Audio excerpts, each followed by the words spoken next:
Ви коли-небудь замислювалися, що ідеальний інструмент для створення вишуканої прикраси може ховатися у рибальському магазині? За кожним ідеальним виробом стоять маленькі помічники, які роблять процес творчості легшим і приємнішим. У цьому відео я покажу інструменти, які допомагають мені в роботі. Можливо, для когось із вас вони теж стануть незамінними помічниками.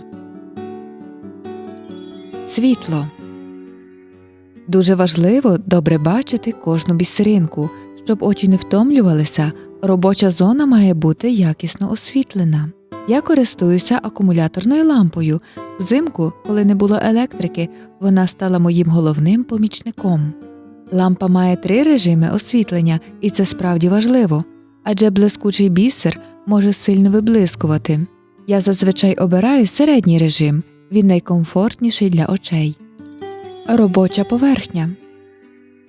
М'який килимок для бісеру – найзручніший варіант для робіт із 1-3 кольорами. З нього набирати бісер – одне задоволення, але є і мінуси. Кольори легко змішуються, а перенести таку конструкцію в інше місце без підставки складно. Килимок на дерев'яній основі. Він вирішує більшість цих незручностей. Тут є комірки для бісеру, велика площа для роботи і навіть лінійка. Це справжня стаціонарна станція майстрині. Дошка для макраме. Ось мій секретний інструмент. Я підставляю її під м'який килимок, коли плету 2 голками, фіксую плетіння до дошки, так воно не совається, і нитку значно легше затягувати. Дошка для складання браслетів. Ще одне дуже корисне пристосування. У ній є шаблони браслетів на різні розміри та лінійка. Намистини мають об'єм, тому без примірки складно отримати потрібний розмір. Органайзери. Органайзери бувають дуже різними і часом мають надзвичайно цікаві конструкції. Покажу декілька варіантів для прикладу. Мій улюблений органайзер. Він має дуже естетичний вигляд. Це мій давній помічник. Зручний і універсальний. Великий органайзер-книжка на 40 комірок, де кожна має свій номер. Ідеальний помічник для вишивання бісером. Органайзер-шкатулка. Ним я користуюся постійно. В нижній відсік можна сховати всі інструменти та прикрасу, яка ще в процесі роботи. У комірки поміщається не лише бісер, а й фурнітура та намистини. Це чудовий варіант, щоб на столі завжди був порядок. Маленька порада від мене. Спробуйте ставити відсік із бісером під кутом. Магніти добре тримають конструкцію і органайзер не з'їжджає. Під таким нахилом набирати бісер значно зручніше.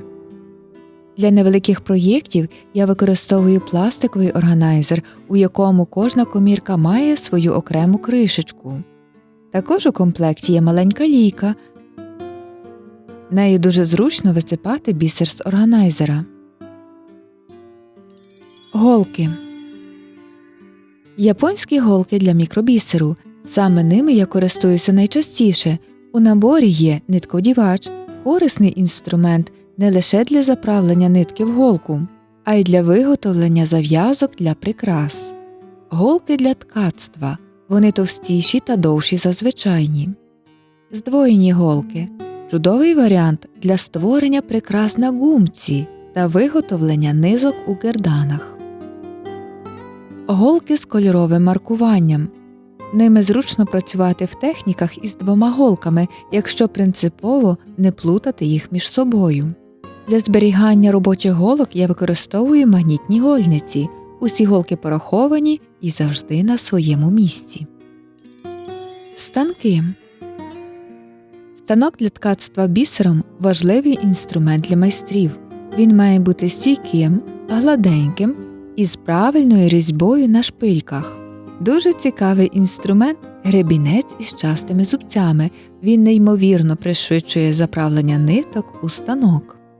Для ткацтва також корисно мати підставку для схем.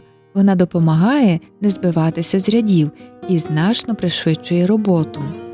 Крім основного станка, я часто використовую дуже простий станок для плетіння шнурів. Це саме той випадок, коли мінімальна ціна інструмента дає максимум користі. Спеціалізовані інструменти для біжутерії. Раніше я користувалася інструментами з господарського магазину. Зараз у мене є набір спеціалізованих інструментів для виготовлення біжутерії, і різниця справді відчутна.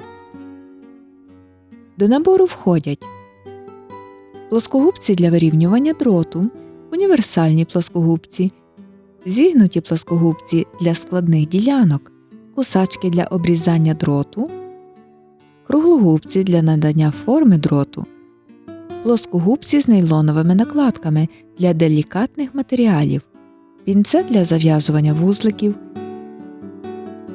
пінцет для роз'єднання заводних кілець. Чи є сенс у спеціалізованих інструментах?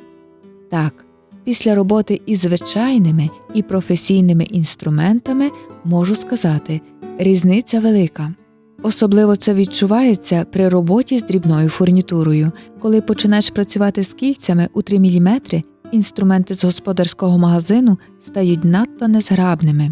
Роз'єднати ними кільце дуже складно, а із спеціалізованими, точними інструментами все виходить легко й просто. Ще хочу показати дуже зручний інструмент для роз'єднання подвійних кілець. Він куплений у рибальському магазині. І, чесно кажучи, він набагато зручніший за всі аналоги, які я пробувала. Також рекомендую ножиці для обрізання ниток із гострим кінчиком леза. Ними можна дістатися навіть до складних місць. Як дорожню альтернативу інструментам можна використовувати мультитул, у якому є плоскогубці та ножиці, а також маленький інструмент для роз'єднання кілець. Додаткові цікаві дрібнички. Гумові стопори. Знову привіт рибалкам. Вони ідеально тримають нитку на початку роботи. Віск для ниток. Якщо нитка плутається, достатньо просто її навускувати. Трикутний органайзер. Ним я сортую бісер і пересипаю з однієї ємності в іншу.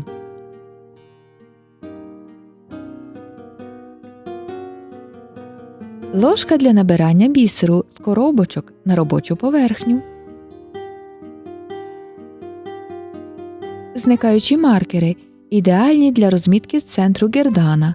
Мітка зникає сама і не залишає слідів. Маленькі п'яльця для вишивання брошок. Спінер для бісеру – незамінна річ, якщо потрібно набирати метри бісерних ниток. Також під рукою завжди мають бути лінійка або сантиметрова стрічка, ваги, запальничка для заплавлення кінчиків шнурів. Як бачите, за кожною красивою прикрасою стоїть цілий світ технічних помічників. Сподіваюся, мій огляд допоможе вам зробити свою творчість ще приємнішою, комфортнішою та професійнішою. Пишіть у коментарях, які незвичайні інструменти використовуєте ви. Дякую, що були зі мною, і до зустрічі у нових відео!